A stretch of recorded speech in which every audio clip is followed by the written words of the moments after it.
আসসালামু আলাইকুম। সংবাদে আপনাদের সবাইকে স্বাগত জানাচ্ছি। আমি ফিরোজ তোহা। শুরুতেই আরবে কেবলস সংবাদ শিরোনাম।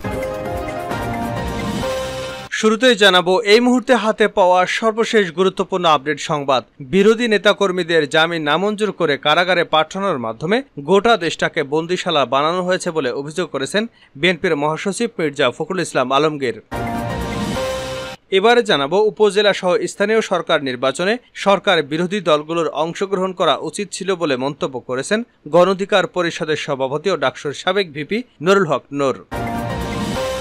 জানাবো বিএনপির সিনিয়র যুগ্ম মহাসচিব রুহুল কবির রিজভী বলেছেন, আজকে যেখানেই দুর্যোগ ও দুর্ভোগ সেখানেই আওয়ামী লীগ।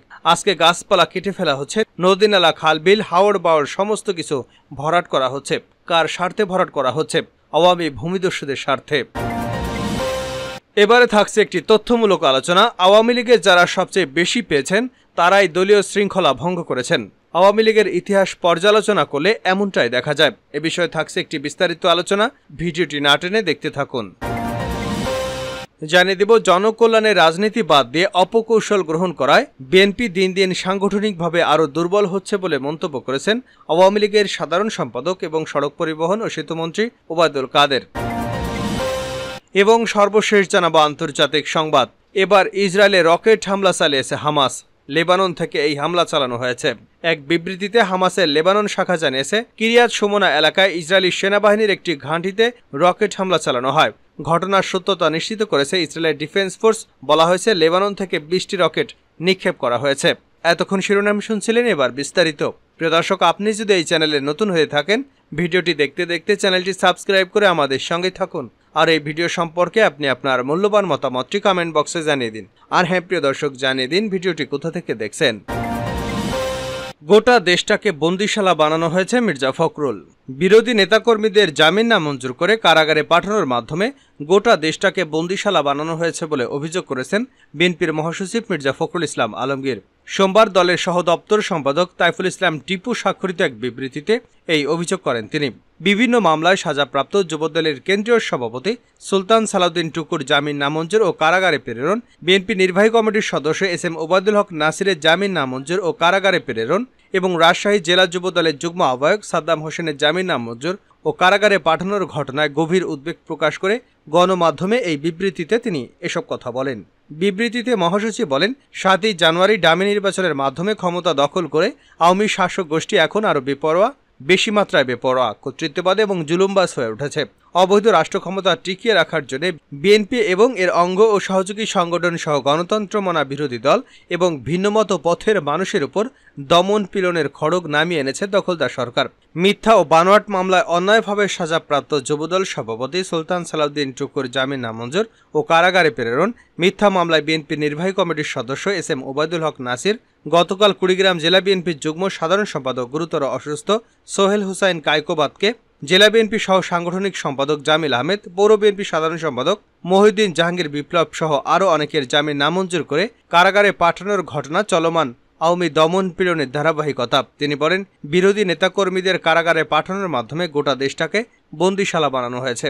বর্তমানে দেশ থেকে আইনি শাসন সুশাসন উধাও হয়ে গেছে বলে গণতান্ত্রিক সংগ্রামে অংশগ্রহণরত নেতাকর্মীরা ন্যায় বিচার থেকে বঞ্চিত হচ্ছেন। দেশে এক সর্বগ্রাসী অরাজকতা ডালপালার বিস্তার লাভ করেছে। আওয়ামী অবৈধ শাসক গোষ্ঠী তাদের দুঃশাসন প্রলম্বিত করতে শহর থেকে গ্রাম সর্বত্র ভীতি এবং আতঙ্ক ছড়িয়ে দিচ্ছে। স্থানীয় নির্বাচনে বিরোধী দলগুলোর অংশ নেওয়া উচিত ছিল ভিপি নূর। উপজেলা সহ স্থানীয় সরকার নির্বাচনে সরকার বিরোধী দলগুলোর অংশগ্রহণ করা উচিত ছিল বলে মন্তব্য করেছেন গণ অধিকার পরিষদের সভাপতি ও ডাকসুর সাবেক ভিপি নুরুল হক নূর। সোমবার দুপুরে চাঁপাইনবাবগঞ্জে গণতন্ত্র পুনরুদ্ধারে নাগরিক সমাজের ভূমিকার শীর্ষক আলোচনা সভায় এ মন্তব্য করেন তিনি। স্থানীয় টাউন ক্লাব মিলনায়তনে এই আলোচনা সভার আয়োজন করে গণ অধিকার পরিষদ চাঁপাইনবাবগঞ্জ জেলা শাখা। প্রধান অতিথির বক্তব্যে ভিপি নূর বলেন, উপজেলা নির্বাচন উপহাসে পরিণত হয়েছে। যদিও আমি মনে করি বিরোধী দলগুলোর সম্মিলিতভাবে উপজেলা সহ স্থানীয় সরকার নির্বাচনে অংশগ্রহণ করা উচিত ছিল। নির্বাচন বর্জন করায় বিনা যুদ্ধে রাজ্য দখল করে নিচ্ছে তারা। নূর আরও বলেন, ফ্যাসিবাদের পতন মুহূর্তের মধ্যে হবে। দেশের স্বাধীনতার সার্বভৌমত্বকে রক্ষা করার জন্য তরুণ যুবকদের এগিয়ে আসতে হবে। এতদিন অনেক রথী মহারথীরা জোট গঠন করেছেন, ফ্রন্ট গঠন করে জাতির সর্বনাশ করেছেন। তারা দেশ ও জনগণের মুক্তি এনে দিতে পারেনি। যেখানেই দুর্যোগ দুর্ভোগ সেখানেই আওয়ামী লীগ রিজভি। বিএনপির সিনিয়র যুগ্ম মহাসচিব রুহুল কবির রিজভি বলেছেন, আজকে যেখানেই দুর্যোগ এবং দুর্ভোগ সেখানেই আওয়ামী লীগ। আজকে গাছপালা কেটে ফেলা হচ্ছে, নদীর নালা খালবিল হাওড় বাওড় সমস্ত কিছু ভরাট করা হচ্ছে। কার স্বার্থে ভরাট করা হচ্ছে? আওয়ামী ভূমিদস্যুদের স্বার্থে। সোমবার বিকেলে এক মিছিল শেষে সংক্ষিপ্ত বক্তব্যে তিনি এসব কথা বলেন। জাতীয়তাবাদী যুবদলের কেন্দ্রীয় সভাপতি সুলতান সালাউদ্দিন টুকুকে মিথ্যা মামলায় জামিন বাতিল করে কারাগারে প্রেরণের প্রতিবাদে যুবদলের উদ্যোগে তাৎক্ষণিক এই বিক্ষোভ মিছিল পালিত হয়। যুবদলের কেন্দ্রীয় সাধারণ সম্পাদক আব্দুল মুনাইম মুন্নার নেতৃত্বে নয়াপল্টনে বিএনপির কেন্দ্রীয় কার্যালয়ের সামনে বিক্ষোভ মিছিল এবং সমাবেশ হয়। রুহুল কবির রিজভি বলেন, প্রচণ্ড তাপপ্রবাহে শিশুরা মারা গেছে, মহিলাসহ প্রায় 20 জন মারা গেছেন। প্রধানমন্ত্রীর কি দায় নেই? আপনি কয়লা পুড়িয়ে তাপ বিদ্যুৎ কেন্দ্র করে সুন্দরবন উজাড় করার ষড়যন্ত্র করছেন। দক্ষিণবঙ্গের সমুদ্র উপকূলের সব উজাড় করে দিচ্ছেন, সেখানে ফল হয় না। এটা তো আপনার কারণ। যেখানে দুর্নীতি এবং লুটপাট সেখানেই আওয়ামী সরকার। আজকে ব্যাংক বিমা সর্বত্র হরিলুট চলছে, আর্থিক প্রতিষ্ঠানগুলো ফাঁকা হয়ে গেছে, বিদ্যুতের লোডশেডিংয়ে মানুষ অতিষ্ঠ, তারা নাকি বিদ্যুতের স্বয়ংসম্পন্ন। তিনি বলেন, মনে রাখতে হবে থুতু দিয়ে ইটের দালান গড়া যায় না, যেটা শেখ হাসিনা করেছেন গত কয়েক বছর ধরে। আজকে দেশে কর্মসংস্থান নেই, চারিদিকে শুধু হাহাকার আর আহাজারি। সেই পরিস্থিতিতে আল্লাহর অভিশাপ, এই ভয়ঙ্কর অগ্নিবর্ণরূপ বাংলাদেশের প্রকৃতি, এরই মধ্যে গণতন্ত্রকে ধ্বংসের নীলনকশা থামছে না। সেজন্য যুবদল সভাপতি সুলতান সালাউদ্দিন টুকুকে কারাগারে পাঠানো হলো। এর আগে অনেক নেতাকে কারাগারে পাঠানো হয়েছে। রিজভি বলেন, আজকে আমরা একটি মিছিল নিয়ে গেলে বাম ডানে পুলিশ বাধা দেয়, কারণ আমরা অন্যায়ের প্রতিবাদ করছি। আজকে প্রতিবাদও করা যাবে না, মত প্রকাশের স্বাধীনতাও নেই। এই ব্যাংক লুটেরা এবং ভূমিদস্যুদের তো বাধা দেন না, এই দায়িত্ব তো আইন শৃঙ্খলা রক্ষাকারী বাহিনীর। অথচ আপনারা গণতন্ত্রকামী মানুষকে বাধা দেন, তাদের মিছিল দেখলেও স্লোগান শুনলে আপনারা বাধা দেন। আমি অবিলম্বে সুলতান সালাউদ্দিন টুকুর মুক্তি দাবি করছি, অন্যথায় প্রতিটি আঘাত আপনাদের দিকে ফিরে যাবে। অন্যায় অবিচার না থামালে আপনাদের দিকেই ফিরে যাবে। আওয়ামী লীগে যারা বেশি পেয়েছেন তারাই শৃঙ্খলা ভঙ্গ করেছে। আওয়ামী লীগের ইতিহাস পর্যালোচনা করলে দেখা যায়, অধিকাংশ ক্ষেত্রেই আওয়ামী লীগের যে সমস্ত নেতারা যোগ্যতার চেয়ে অতিরিক্ত পেয়েছেন তারাই দলের শৃঙ্খলা ভঙ্গ করেছেন, দলের ক্ষতি করার চেষ্টা করছেন, দলের নেতৃত্বের বিরুদ্ধে ষড়যন্ত্র করছেন। যুগে যুগে আওয়ামী লীগের জন্য একটি বাস্তবতা, খন্দকার মোশতাক কখনোই আওয়ামী লীগের এত বড় নেতা হওয়ার কথা ছিল না। যোগ্যতার বাইরে বঙ্গবন্ধু তাকে সামনের দিকে এনেছিলেন এবং খুনি মোশতাক তার চরম বিশ্বাসঘাতকতার মাধ্যমে তিনি প্রমাণ করেছেন যে অযোগ্যরা সবসময় বিশ্বাসঘাতক হয়। সবাই মোশতাকের মতো বড় মাপের বিশ্বাসঘাতক না হলেও বিভিন্ন সংকট দেখা গেছে। আওয়ামী লীগে যারা অযোগ্য, আওয়ামী লীগে যারা যত বেশি পেয়েছেন তারাই দলের শৃঙ্খলার প্রতি ততটা বুড়ো আঙুল দেখিয়েছেন।